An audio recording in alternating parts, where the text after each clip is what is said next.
So I'm Michael Bennett, I'm a EP for A Collective Intake of Breath. I'm Miley Doherty, the other EP for A Collective Intake of Breath. If you're asking a question like, what can I do to make sure I get funded, I think you're coming at it from the wrong direction. If you're sitting down and trying to find a strategy for the perfect script that's going to get funded, you're not going to get to the perfect script that's going to get funded, because it's going to be a manufactured and artificial kind of a process. And just remember that it is about passion, about making sure that the spark is on the page. The time that you want to put in really is on the script. And I think that's across all of the pods. That's, you know, if you're going to break your ass on anything, it's, you know, start work really early on the script, really find the, you know, the story and the project that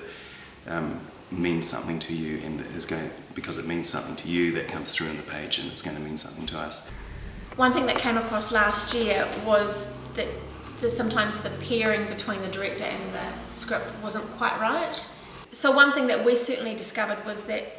we would like for both writers and directors to be a lot more active in finding each other and exploring scripts at a much earlier stage. And this is because what we found is that there were a number of really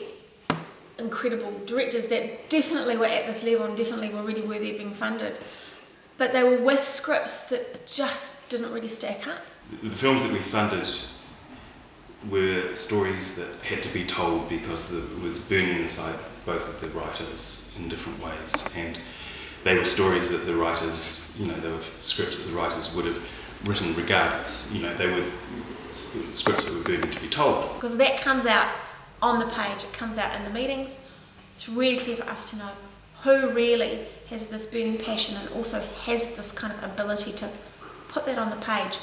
because if you can't put it on the page, you can't put it on the screen. If you're at this level as a director, that the aim isn't just to get a film made, it's to get the film that you want to make. Make sure that your team is working together as a cohesive unit, so you really know that you as a team really want to make this project, and that's really what's going to attract us to you and to your project. With A Collective Intake of Breath, we took the approach that we weren't just going to wait until October the X and have a pile of, you know, 200 scripts from a bunch of people that we'd never heard of or met. And what we really wanted to do was to establish a relationship with the filmmakers before the submission date. We had there was a number of writers that came, a number of directors, and a couple of people who put their hands up to producers, and we were part of this sort of facilitating people finding each other. Take advantage of the way that our process works, that we do have these early meetings, and if you are a writer that hasn't hooked up with a director that hasn't hooked up with a writer, a producer that's looking to work with new and interesting people, then, you know, do come to us, and we'll try and help in whatever way we can. Because the tipping point of where you go for funding is about the director, even though with everything we've said about script, you know, there are some things that directors can do to progress them on that path, and it all comes down to experience. Ultimately, we can't fund a director that doesn't have the track record. The last thing that we want is someone coming to the door of premiere shorts because they think they're at this level again and again and again and again, and being turned down and being turned down and being turned down, when in fact if they'd taken a step backwards to go to fresh shorts, they then would have been able to build on that and take a step forward, and in the end they would have got to getting funded at premiere shorts level a lot faster. There's a very obvious path now that the Film Commission, having taken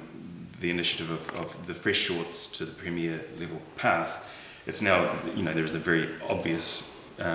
route of the $10,000 level, $30,000 level leading up to the premiere shorts. So filmmakers need to be really aware of, it's not just about what you present, but it's when, it's the whole timeline, the strategic timeline of making short films and how they fit into your general career. Certainly the Film Commission is quite big on this at the moment, because they are looking for that continuum between, on the one hand, making short films to hone your craft, but also to be ready to go to that next level of actually jumping into features. Give yourself the chance to make a story that is meaningful to you and that really makes a statement about who you are as a filmmaker.